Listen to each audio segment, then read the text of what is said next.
আজকে করা হবে ক্লাস 5-এর রায়মার্টিন প্রশ্নের থেকে সেকেন্ড সামেটিভের model number 13 Raiganj coronation high school HS. দেখো এখানে যে টেক্সটটা তোমাদের দেওয়া আছে সেটা দেওয়া আছে মাই স্কুল ডেজ থেকে। তো চলো টেক্সটটা একবার তোমাদেরকে ভালো করে পড়ে বুঝিয়ে দিই। দেখো, Ballygunge government high school was on the eastern side of the Beltala road police station.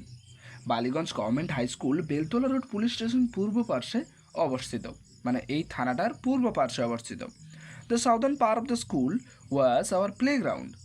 স্কুলের দক্ষিণ অংশে আমাদের খেলার মাঠ। It was surrounded by a lofty wall. এটি একটা উঁচু প্রাচীরের দ্বারা পরিবেষ্টিত। When seen from above the school looked like the English letter T. যখন এই স্কুলটাকে ওপরের থেকে দেখা হয় তখন এই স্কুলটাকে দেখতে লাগে ইংরেজি অক্ষর টি এর মতো। The vertical part of the T was the hall of the school. মানে কি না, এই টি এর এই খাড়া শীর্ষ অংশটা ছিল স্কুলের হল ঘর। And the horizontal part of the letter was formed by the row of classrooms. এবং দিগন্ত বা অনুভূমিক অংশ শ্রেণীকক্ষসমূহের সারি। পরে the annual prize distribution ceremony was held in this hall. কি না, বার্ষিক পুরস্কার বিতরণী অনুষ্ঠান এইখানে এই হলটিতে অনুষ্ঠিত হতো। Which had a gallery as well. মানে এই হলঘরের একটি গ্যালারিও ছিল। Feasts on occasion of Saraswati Puja were also arranged here. মানে কি না, সরস্বতী পুজো উপলক্ষে এখানে ভোজের ব্যবস্থা করা হতো।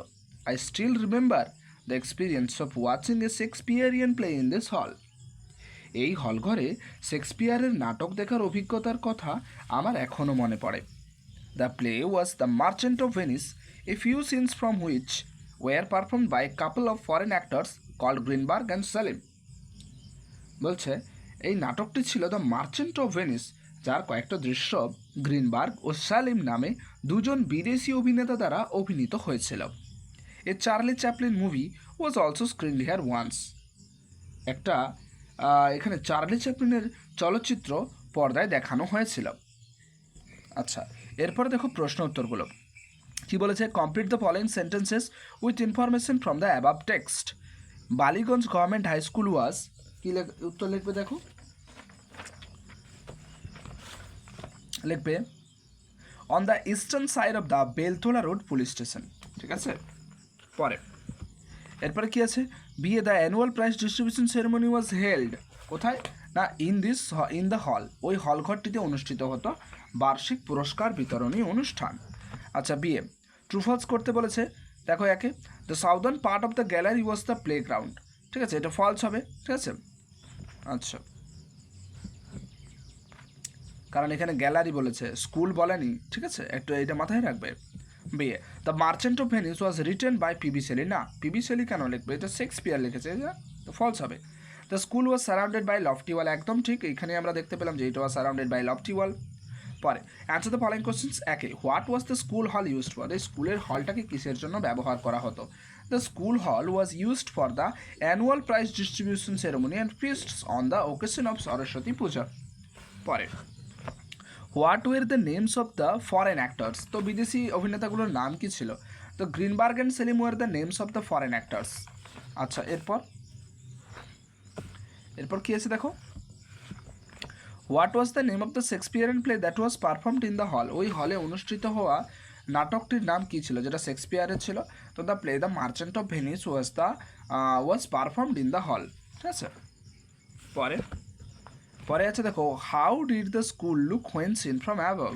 তো কি উত্তর লিখবে না, when seen from above the school looked like the English letter T. আচ্ছা, এরপরে দেখো আনসিন আছে। তো চলো আনসিনটা আমি তোমাদেরকে ভালো করে পড়ে বুঝিয়ে দিচ্ছি, দেখতে থাকো। কি বলেছে, a rich man had a parrot. একটা ধনী ব্যক্তির একটা তোতা পাখি ছিল। The bird could speak. তো ওই পাখিটা কথা বলতে পারত। The rich man love the parrot. তো ধনী মানুষটা তোতা পাখিটাকে খুব ভালোবাসত। He kept it in a cage. সে ওটাকে একটা খাঁচার মধ্যে রেখেছিল। And took good care of it. এবং ওটার খুব ভালোভাবেই যত্ন নিত। ওয়ান ডে, একদিন, দ্য রিচ ম্যান, ওই ধনী ব্যক্তিটা, ওয়াজ পুট ইন এ প্রিজন। তাকে জেলে ভরে দেওয়া হয়েছিল ফর অ্যান অফেন্স, একটা অপরাধের জন্য। আফটার 6 মান্থ 6 মাস পরে হি কেম সে বেরিয়ে এসেছিল, বেরিয়ে ব্যাক হোম, বেরিয়ে বাড়িতে ফিরে এসেছিল।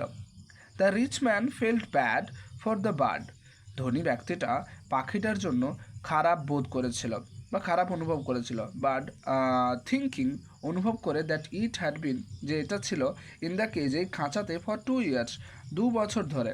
হি স্যাট দ্য বার্ড ফ্রি, সে পাখিটাকে মুক্ত করে দিয়েছিল। ঠিক আছে, আচ্ছা এরপর দেখো প্রশ্ন বলেছে choose the correct alternative to complete the following sentences. The man was, লোকটা ছিল রিচ, ধনী।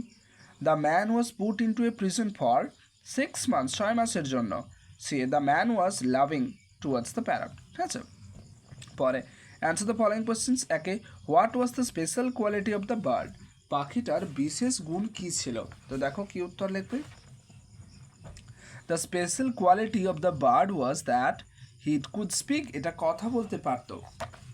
এরপর দেখো কি আছে প্রশ্ন, বলেছে where did the man keep the bird, আচ্ছা ওই মানুষটি পাখিটিকে কোথায় রাখতো?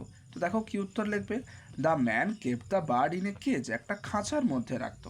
আচ্ছা এরপরে দেখো গ্রামার অ্যান্ড ভোকাবুলারি আছে। তো চলো গ্রামার অ্যান্ড ভোকাবুলারিগুলো আমার এখানে করে দেওয়া আছে স্পষ্টভাবে, দেখতে থাকো।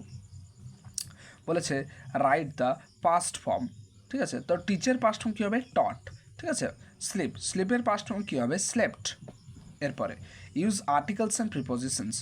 The table is made of wood, দেখো এটা মেডের পরে সর্বদা এখানে অফ হবে। ঠিক আছে, তো মেড অফ উড, উড কেন বলছে? কারণ কাঠের তৈরি, এর তৈরি। তো দেখো এর একটা আসছে প্রসঙ্গ, তো তার জন্য এখানে মেড অফ উড বসাবে। ঠিক আছে, পরে Digha is at the coast of the bay of Bengal, তো ক্যাপিটাল লেটারে আছে, তো এটা একটা নির্দিষ্ট, ঠিক আছে, বঙ্গোপসাগর, তার জন্য সর্বদাই তার আগে দা ইউজ করবে।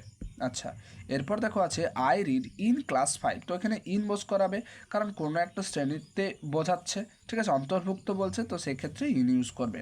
পরে দ্য ট্রেন ইজ কামিং, ট্রেনটা আসছে ফ্রম হাওড়া, হাওড়ার থেকে। আচ্ছা নেক্সট যেটা আছে কি আছে দেখো, এখানে কারেক্ট ফর্মস অফ ভার্বস করতে বলেছে, সঠিক ফর্মটাকে ইউজ করতে বলেছে, ব্যবহার করতে বলেছে, বাছাই করতে বলেছে। তো দেখো এখানে হবে আই গট হবে, কেন গট? কেন?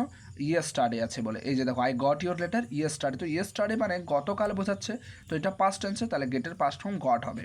আচ্ছা they go to school everyday by bus, তো আমি এখানে দেখো গো লিখেছি, ওয়েন্ট কেন ব্যবহার করিনি? কারণ দেখো এখানে এভরিডে কথাটা আছে, এভরিডে মানে হলো প্রতিদিন, তাহলে একটা নিয়মিত করে চলা কাজ, তার জন্য প্রেজেন্ট ফর্ম ইউজ করা হবে গো। পরে ফার্মার্স, এটা সর্বদাই গ্রো হবে, grow crops in the field, কৃষকেরা মাঠে ফসল ফলায়, যেটা একটা স্বাভাবিক কথাবার্তা, মানে একদম অভ্যাস এটা কৃষকদের, তো এটা প্রেজেন্ট টেন্সে আসবে, আর এটা ফর্মটা হবে গ্রো। আর কেননা এখানে ফার্মার্সের সাথে এস যোগ আছে, তাহলে এখানে আর এস যোগ হবে না। পরে দেখো কি আছে, হি, এটা কি হবে? ড্রিঙ্ক হবে না ড্রিঙ্কস হবে? তো ড্রিঙ্কস হবে। কফি অ্যাট নাইট, সে রাত্রেবেলায় কফি খায়, তো দেখো এটা একটা অভ্যাস তার। ঠিক আছে, সে প্রতি রাতে কফি খায়। ঠিক আছে, তো তার জন্য ড্রিঙ্কস করবে। ঠিক আছে, আচ্ছা এরপরে দেখো বলেছে রাইট দ্য ফুল ফর্মস, তো এটা কী হবে? দে আর, এটা কী হবে? They are, won't, will not, you, you have, এটা কী হবে? You have. আচ্ছা অ্যাম, এটা হবে আই অ্যাম। আচ্ছা এরপরে আছে ওয়েলদি, ওয়েলদি কী হবে না? ওয়েলদি দেখো এটা বলেছে find out words from the unseen passage in question number 2 which mean the following, তো ওয়েলদি হবে রিচ, টেল হবে কি? স্পিক।